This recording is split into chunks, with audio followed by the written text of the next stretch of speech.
Elecciones al Parlamento Europeo. Leticia Martín Llarena. Hola, ¿qué tal? Saludos, muy buenos días. El domingo, ya saben, son las elecciones al Parlamento Europeo. Esta noche será el debate en Radio Televisión Canaria de los candidatos y candidatas a estos comicios. Será a las 10:15 de la noche.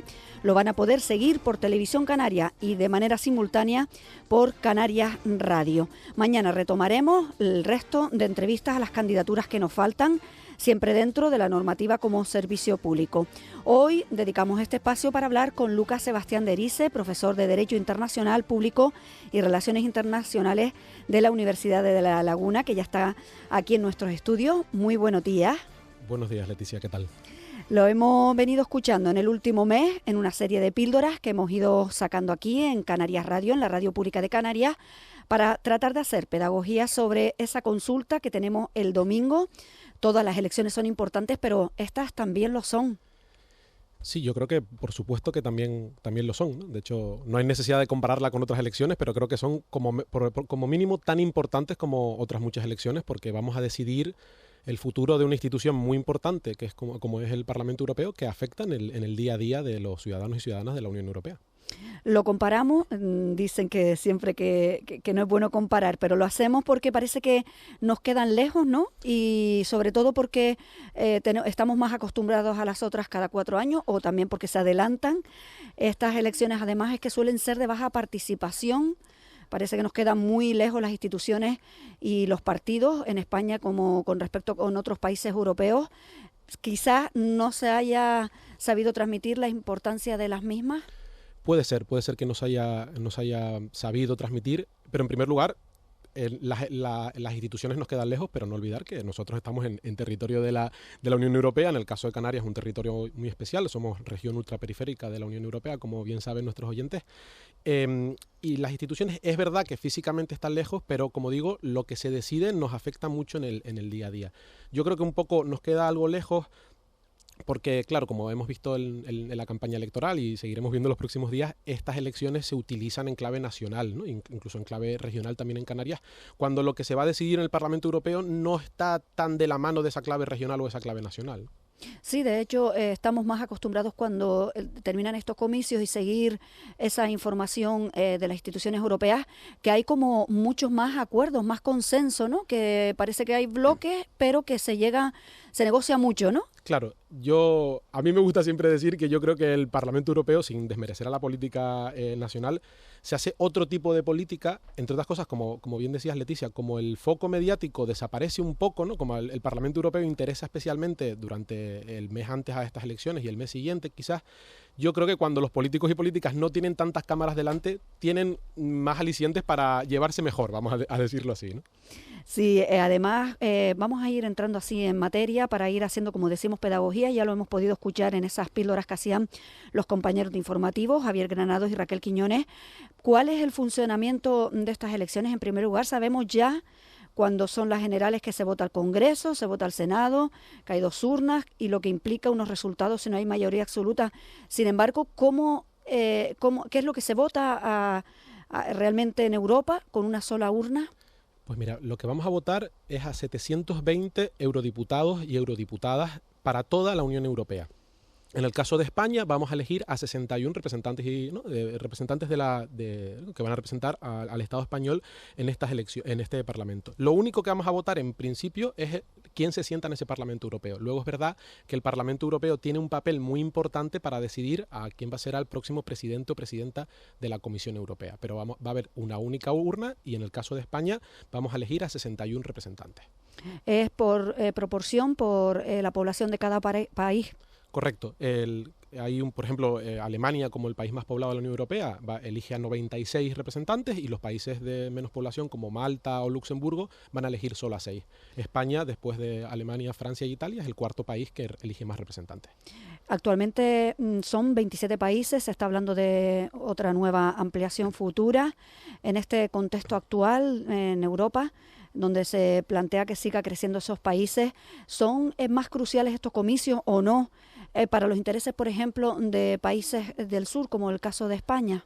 Bueno, yo creo que todos los comicios son importantes para todos los países, en este caso también para España. Es verdad que la próxima legislatura del Parlamento Europeo, que son 5 años, se van a decidir muchas cosas que son muy importantes, entre otras esa posible adhesión. La adhesión más mediática, que está más en boca de todos, es la posible adhesión de Ucrania, pero también hay otros países como Macedonia del Norte, Montenegro, Serbia, Albania, que están en esa lista de entrada, ya son candidatos, ya han pasado un primer filtro y son candidatos a la adhesión a la Unión Europea. Y esto probablemente, no sé si se llegará a decidir, pero se va a avanzar mucho en los próximos 5 años al respecto.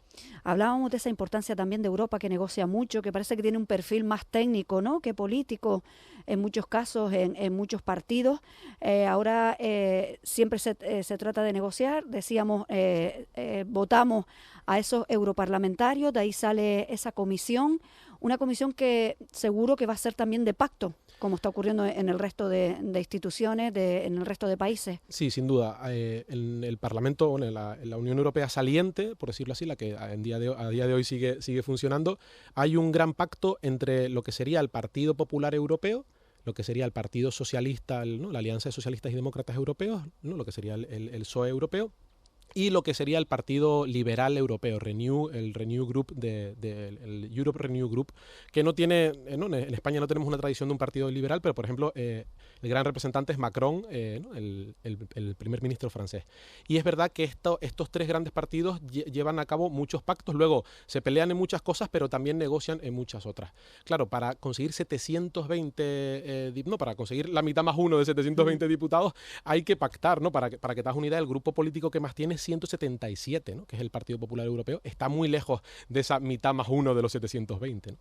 Y ahí se ve también ese sentir de lo que está ocurriendo en los demás países. Se vota con respecto a comicios anteriores, ¿no? Sabemos si ese sentir que ya hay en cada país, esas mayorías que ya se han creado en cada país, se trasladan a ese Europarlamento, o es más complicado por eso, por lo que también acabas de decir, ¿no?, de que cada país... Claro, sí, es complejo porque probablemente casi todos los países o todos los países voten también la gran pregunta de por qué vota la gente o para qué vota la gente siempre es difícil de contestar, ¿no? Pero muchos países probablemente voten en clave nacional y luego esa clave nacional se traduce en clave europea. A mí una cosa que me parece muy interesante del Parlamento Europeo es que se supera un poco ese esquema que tenemos en España, aunque bueno, en los últimos años ha ido cambiando, pero de izquierda y derecha solamente, ¿no? Como que no solo hay un eje que es izquierda y derecha. En el Parlamento Europeo tenemos otro eje, ¿no?, que se cruza con el anterior, que es más a favor de la Unión Europea y más en contra, ¿no? Más a favor de la Unión Europea y más euroescépticos. Entonces, hay partidos que son más de derecha, pero son euroescépticos, otros que son de derechas, pero están muy a favor de Europa, ¿no?, y de izquierdas, etcétera. Entonces, tenemos las 4 esquinas del tablero. Es un poco más complicado. Pero, de hecho, también se ha venido hablando, ¿no?, en los últimos días, de que parece que hay líderes, ¿no?, que critican que lo más fácil, ¿no?, o siquiera lo más populista, es decir, que están en contra de muchas políticas de Europa, y sin embargo cuando entran ya parece que sienten ese apego. Sí, por supuesto. Un buen ejemplo es Meloni, ¿no?, la representante italiana, ¿no?, de Hermanos de Italia, que en la campaña política tenía una visión muy anti-europea, y una vez que ya se tiene que sentarse en el Consejo Europeo, pues su discurso vamos a decir que se suaviza un poco, ¿no?, porque al final ya tiene que estar en una clave más institucional y tienen que llevar a cabo muchos pactos, tanto dentro del Parlamento Europeo como en otras instituciones, por lo tanto no les interesa ser tan reactivos.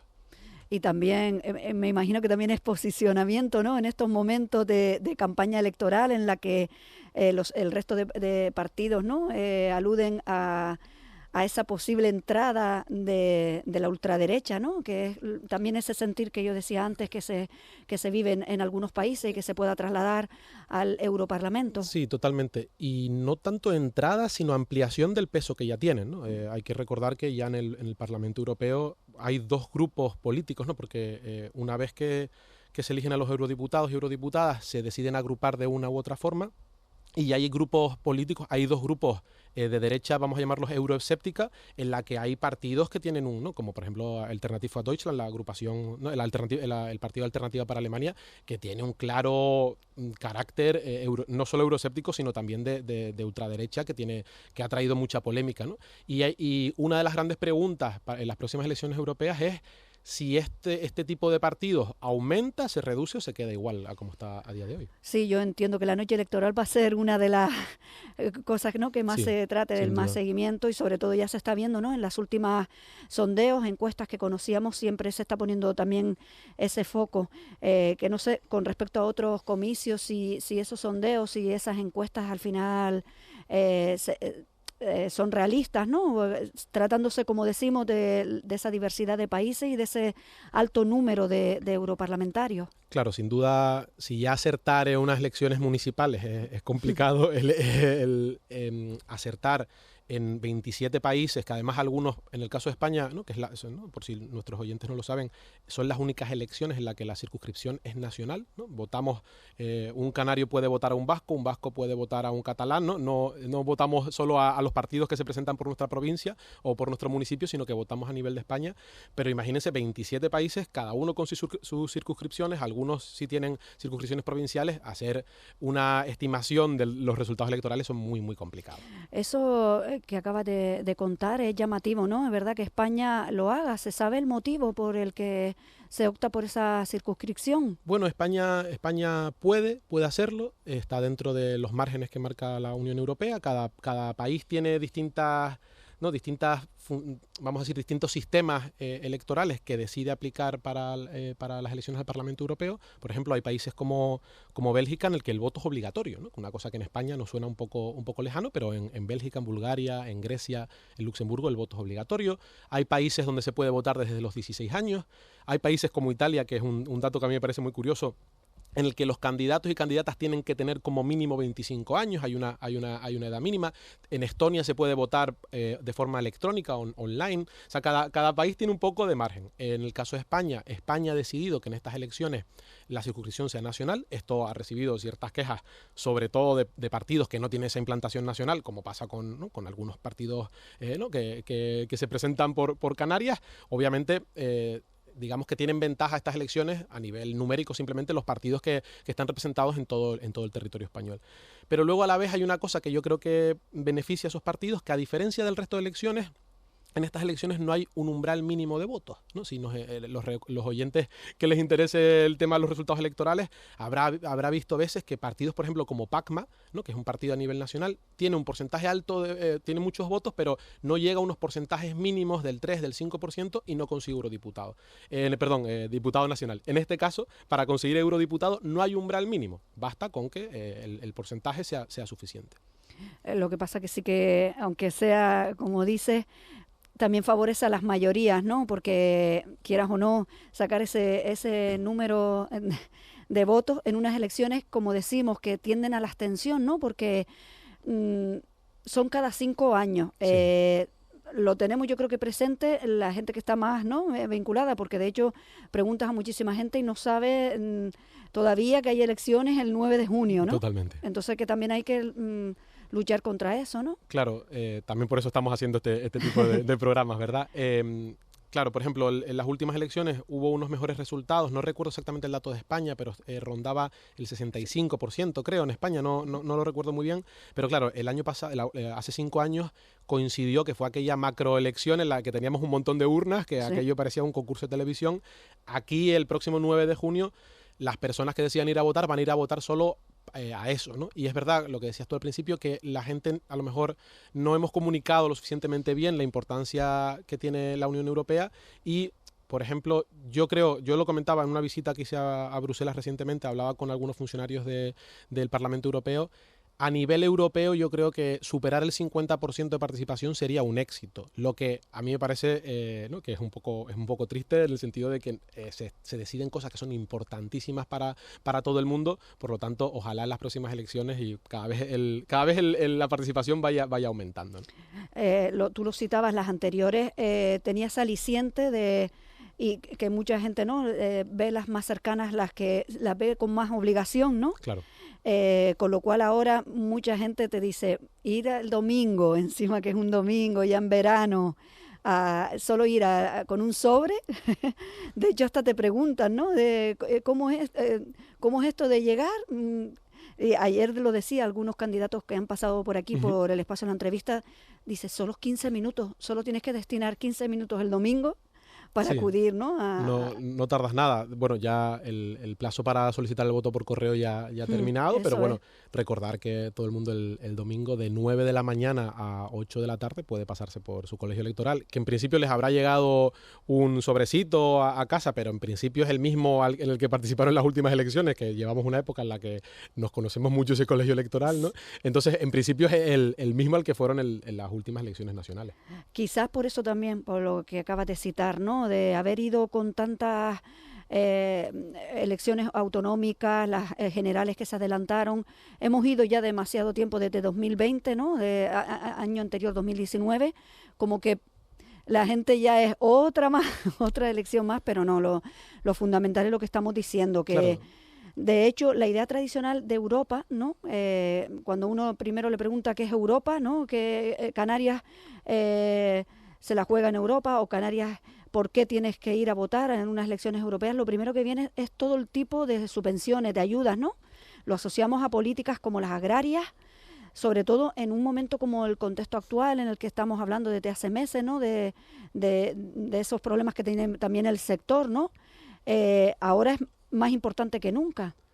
Sí, ahora es más importante que nunca. Es verdad que la Unión Europea tiene que ver mucho con fondos, en especial en el caso de Canarias, ¿no? Pues, por ejemplo, los fondos europeos de desarrollo regional, los fondos Next Generation de la recuperación de la pandemia, pero no solo es dinero, ¿no? No solo es una especie de tío que nos cae bien que nos mete dinero en el bolsillo. No es solamente eso la Unión Europea, también es mucho más. Especialmente para Canarias, porque como decía, Canarias es una de las regiones ultraperiféricas de la Unión Europea y por lo tanto tiene un estatus especial y podemos hablar de muchas otras cosas, ¿no? Por ejemplo, ahora hace escasamente 10 días se aprobó el nuevo pacto de migraciones y asilo que en parte también afecta a Canarias. También vamos a votar muchas cosas que a lo mejor no afecta a Canarias como tal, pero afecta a los canarios y a Canarias como ciudadanos que somos, ¿no? Aspectos, por ejemplo, como la regulación de la protección de los consumidores, de todo el tema de la inteligencia artificial,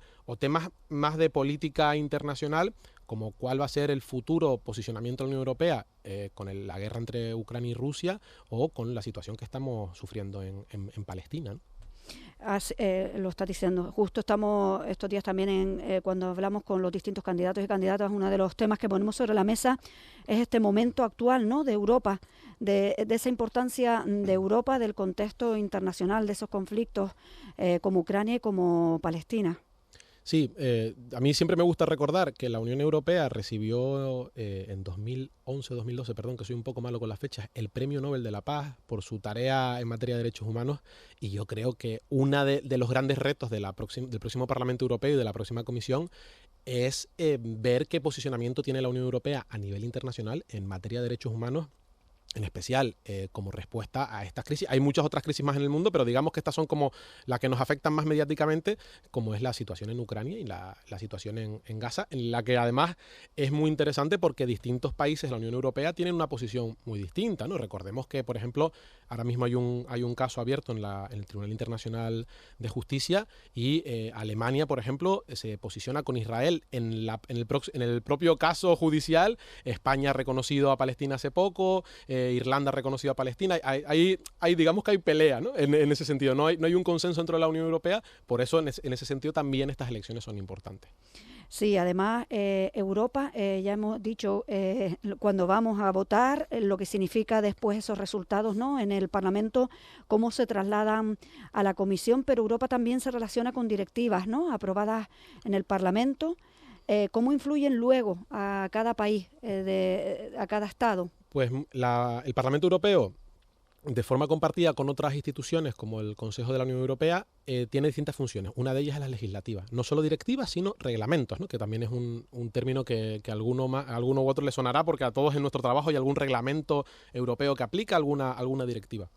Los reglamentos son normas que son totalmente obligatorias para todos los países miembros, pero las directivas también. Las directivas, cuando se aprueba una directiva, se le dice a todos los países miembros una serie de objetivos que tienen que conseguir y son obligatorios. O sea, las normas que hace España en respuesta a directivas son de obligado cumplimiento para España y para todos los países, y los países pueden ser sancionados en caso de incumplir estas directivas. O sea, estamos votando a una institución que tiene capacidad de crear leyes que son totalmente vinculantes para España y para Canarias, etcétera, etcétera. Quizás ahí es donde más se le conozca a Europa, ¿no?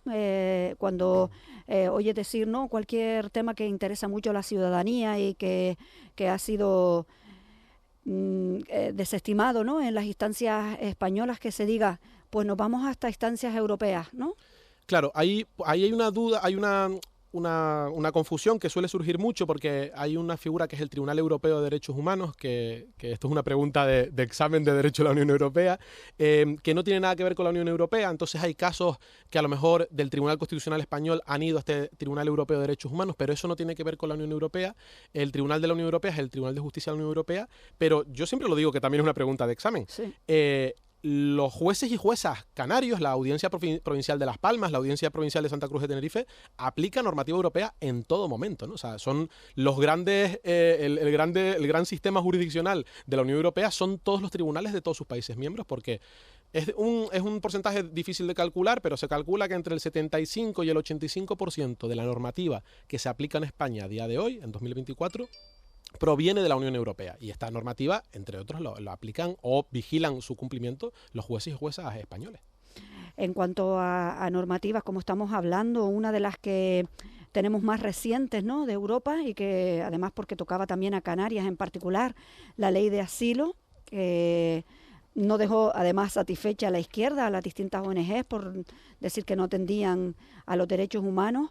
Luego hay que hacer seguimiento a esas normativas, ¿se cumplen? ¿Dependen de la voluntariedad? Los reglamentos y las directivas, por ejemplo, en el caso del Pacto de Migración y Asilo, se le ha llamado así, pero al final es un paquete de reglamentos, y hay alguna directiva por ahí también, son totalmente obligatorias. Y en caso de incumplimiento, esto puede abrir un procedimiento judicial en la sede del Tribunal de Justicia de la Unión Europea, que puede llevar, bueno, y lleva a sanciones económicas muy grandes, y digamos que el sistema judicial de la Unión Europea funciona y persigue los incumplimientos. Es verdad que, ¿qué pasa? Este pacto es una muestra también del consenso, ¿no? Como decíamos antes, es necesario tener muchos eurodiputados y eurodiputadas para aprobar una ley, y cuando necesitamos que muchos partidos se pongan de acuerdo, ninguno va a conseguir llevar el 100% de su propuesta adelante, ¿no? De ahí las críticas, porque es muy curioso, no sé si han hablado de esto con los candidatos canarios y canarias, pero todos dicen, no, el pacto está bien, pero le falta alguna cosita, ¿no? Pues probablemente cada uno dirá que le falta lo que ellos proponían, que no llegó porque por el consenso tuvieron que renunciar a algo. Pero esto ha sido como la última gran medida de la Comisión y del Parlamento saliente, pero el próximo Parlamento va a ser totalmente responsable de continuar este proceso e incluso de mejorarlo, ¿no? Lo acabas de decir, ¿no? Cómo son esas jornadas, ¿no?, intensas durante días. Yo me acuerdo, ¿no?, desde el punto de vista periodístico, que estábamos pendientes de esa noticia, y se pueden prolongar durante días, ¿no? Esas negociaciones, de repente te sale un borrador, luego hay cosas que cambian, ¿no? Sí, yo creo que el sistema legislativo de la Unión Europea es una pregunta, si lo pongo como pregunta de examen final en la asignatura de Derecho de la Unión Europea, los alumnos y alumnas se enfadan conmigo porque es un tema muy farragoso, porque la Comisión propone, y luego el Parlamento y el Consejo de la Unión Europea, que es la institución en la que se sientan los ministros y ministras de cada uno de los Estados miembros, van haciendo propuestas, ¿no? Es un proceso muy, muy complejo, y también yo creo que ese es uno de los problemas que probablemente tenga la Unión Europea, ¿no? Que es un sistema tan detallado y tan complejo que a veces es muy difícil contarlo de una forma fácil y sencilla. Los países son todos con la misma fórmula, listas cerradas, con el número total de diputados y diputadas que le corresponden. ¿Se ha planteado en algún momento las listas abiertas, que es una de las fórmulas que a veces gusta más? Pues ya existen. La Unión Europea permite, digamos que te da unos márgenes, pero son unos márgenes muy amplios. España ha optado por lista cerrada, que al final lo que significa lista cerrada es que cuando vayan el domingo a coger una papeleta no pueden cambiar el orden, no pueden modificar la papeleta de ninguna forma. Si la modifican va a ser un voto nulo, pero por ejemplo en otros países como en Austria, en Suecia o en Finlandia, hay distintos tipos de voto preferencial, se llama. Uno es, por ejemplo, una lista semiabierta, que es cambiar la posición, escoger una papeleta, y a ti a lo mejor te cae mejor el candidato número 18. Pues tú al 18 le puedes poner primero. Tienes una opción de ordenar a los candidatos de una lista como tú quieras. Y luego están las listas abiertas, que es que tú puedes directamente decir, oye, pues por ejemplo, imagínense, probablemente pregúntaselo de mi parte a los candidatos y candidatas canarias, pero lo bien que les vendría una lista abierta en la que yo el domingo pudiese poner a todos los candidatos canarios, independientemente de que por qué partido se presentasen, ¿no? Y que yo hiciese un voto canario. Eso en España no existe. Y luego, por ejemplo, en Irlanda hay una cosa muy curiosa que se llama voto único transferible, que tú solo votas a una persona, solo votas a un eurodiputado, o sea, a un candidato o candidata, y luego tienen como unos mínimos para conseguir representación. Nosotros el domingo, cojamos la lista que cojamos, estamos votando a la lista entera. Y a mí hay una cosa que me parece importante decir: revisen bien a quién van a votar, porque lo que aparezca en las papeletas no tiene por qué ser necesariamente las personas a las que estamos votando, ¿no? Esto hay que comprobarlo, y lo digo porque me parece un caso muy, muy interesante desde el punto de vista científico, el caso de Coalición Canaria, que se presenta en coalición con el PNV, y a lo mejor las personas que cojan esa papeleta no lo saben, porque en principio no va a aparecer ningún nombre del PNV en esas papeletas, pero que también que lo sepan, que quien vota a Coalición Canaria está votando al PNV porque van en coalición. Sí, además que es muy proclive, ¿no?, hacer este tipo de coaliciones, por lo que también comentabas al inicio, ¿no?, para poder llegar, ¿no? Porque claro, si te presentas solo aquí es muy complicado, ¿no? Sí, aquí se aplica mucho eso de juntos llegamos más lejos, ¿no? Por ejemplo, Bildu, Esquerra Republicana, el BNG gallego van en coalición, en este caso el PNV y Coalición Canaria han decidido ir juntos, claro, por ese tema de cómo es una circunscripción nacional. Nueva Canarias con Sumar, sí, es verdad, los partidos que son Canarias nacionalistas tienden, ¿no?, a sumarse a... Por si estos partidos fuesen solos, es muy, muy difícil a nivel nacional, ¿no?, que conseguir el mínimo necesario para sacar un eurodiputado, ¿no? Ya casi vamos acabando esta entrevista. Creo que lo que queremos conseguir, ¿no?, que un poco de seguir haciendo pedagogía, lo hemos conseguido. Tenías razón, es 56% de participación en esas del 2019, que se votaron a diferentes comicios, ¿no?, que fueron diferentes papeletas, la abstención del 44%. No sé, ¿qué mensaje final quieres dejar un poco para animar a la gente a acudir el domingo a las urnas? Pues mira, a mí me gustaría decirle a las personas que nos estén escuchando que si les importa el futuro no solo de Canarias, sino de España y de toda la Unión Europea, el futuro, por ejemplo, de cómo vamos a trabajar la migración, sea, cómo quieren abordar este tema, si quieren...